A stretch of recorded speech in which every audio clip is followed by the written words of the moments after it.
Hello बच्चों, इस video में मैथ्स का सॉल्यूशन लेकर आया हूँ। Class 11 chapter coordinate geometry example 2।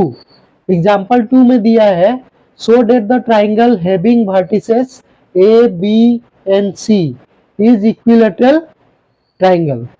यानी कि एक ट्राइंगल का वर्टिसेस दिया गया है ए बी और सी, और हमें शो करना है कि ये ट्राइंगल इक्विलैटरल ट्राइंगल होगा। तो चलिए स्टार्ट करते हैं। सॉल्यूशन, एक ट्राइंगल दिया गया है जिसका वर्टिसेस है ए बी और सी।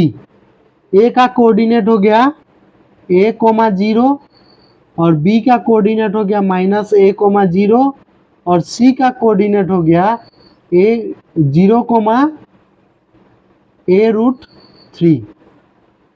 तो अब हमें क्या करना है, ए बी का डिस्टेंस निकालना है, फिर बी सी का डिस्टेंस निकालना है और सी ए का डिस्टेंस निकालना है। अगर ये तीनों का डिस्टेंस इक्वल हो जाता है, आपस में इक्वल हो जाता है, तो ट्राइंगल क्या हो जाएगा, इक्विलैटरल ट्राइंगल हो जाएगा। तो चलिए डिस्टेंस निकालते हैं।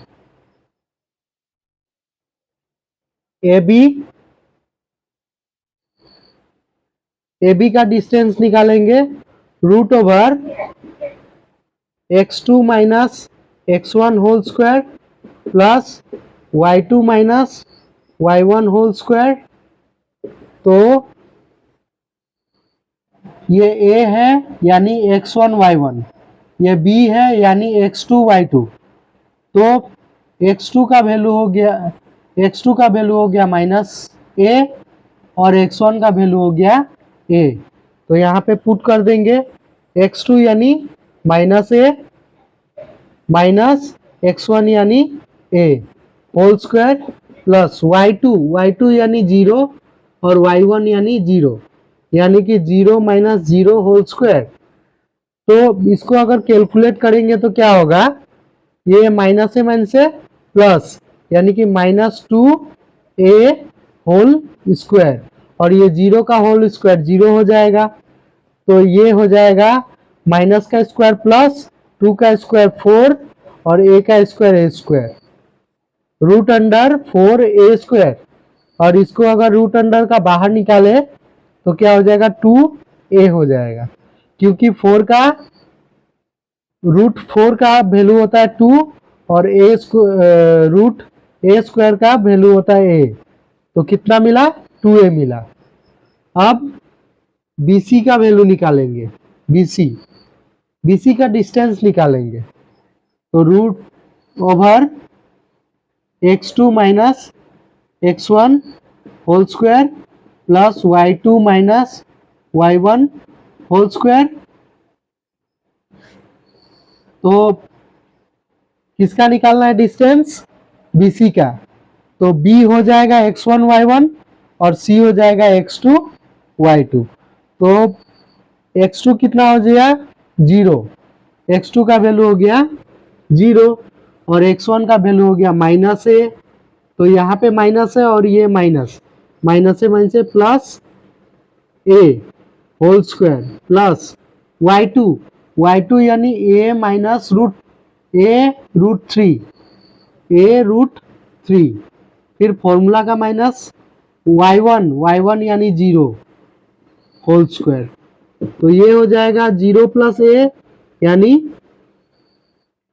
a स्क्वायर और a रूट 3 माइनस 0 यानी a रूट 3 होगा, इसके ऊपर होल स्क्वायर यानी plus a root 3 whole square.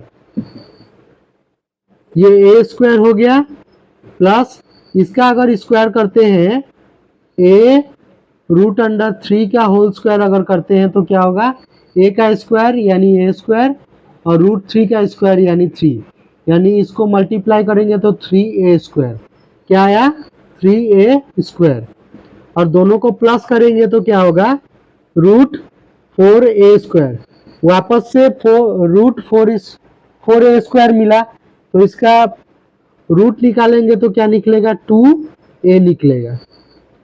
अब थर्ड वाला हमें निकालना है सी ए का डिस्टेंस, सी ए का distance equal to root over x2 minus x1 whole square plus y2 minus y1 whole square.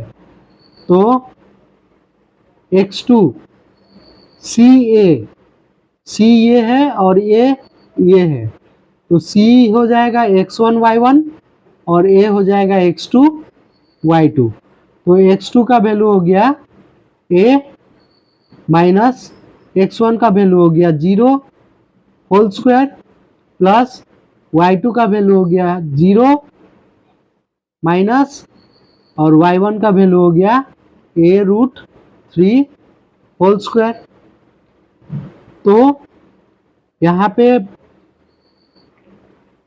a minus 0 यानी a और स्क्वायर, तो a स्क्वायर हो जाएगा प्लस 0 माइनस a√3 का होल स्क्वायर यानी कि माइनस a√3 का होल स्क्वायर। तो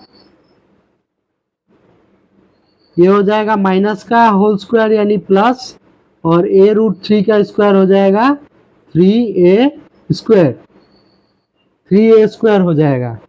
अब दोनों को प्लस करेंगे तो कितना होगा √4a स्क्वायर।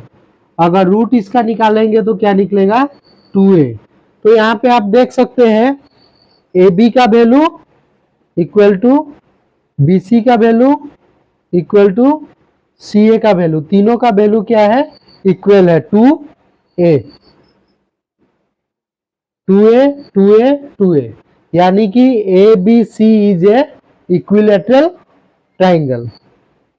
क्या हो गया A B C is a equilateral triangle. Thank you.